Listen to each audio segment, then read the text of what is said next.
నియోజకవర్గంలో 61 గ్రామాలు పోయి అన్ని మున్సిపాలిటీలు అయ్యాయన్నారు మాజీ మంత్రి మల్లారెడ్డి. నియోజకవర్గంలో మొత్తం 3 కార్పొరేషన్లు 7 మున్సిపాలిటీలు ఉన్నాయన్నారు. మళ్లీ మరొక 3 మున్సిపాలిటీలు తెచ్చారన్నారు. 13 మున్సిపాలిటీలు జీహెచ్ఎంసీలో కలపకూడదని అసెంబ్లీలో కోరారు మల్లారెడ్డి. ప్రభుత్వానికి గవర్నమెంట్ కు 1100 కోట్లు లాభం వచ్చేది చెప్తా అధ్యక్ష. రెండోదేమో మా మేడ్చల్ కౌన్సిలర్లు కార్పొరేటర్లు సర్పంచ్ల బాధ చెప్తా అధ్యక్ష. 2 నిమిషాలు ఒక్కటే చెప్పు. 1100 కావాలా?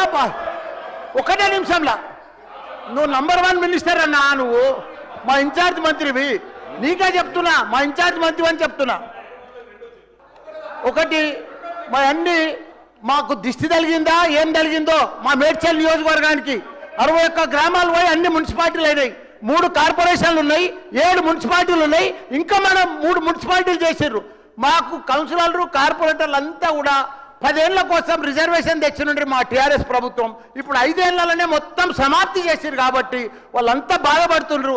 సేమ్ రిజర్వేషన్, సేమ్ కౌన్సిలర్లు, సేమ్ మున్సిపాలిటీలు, 13 మున్సిపాలిటీలు జిహెచ్ఎంసీలో కలపకుండా అట్లనే పెట్టాలన్నా దయచేసి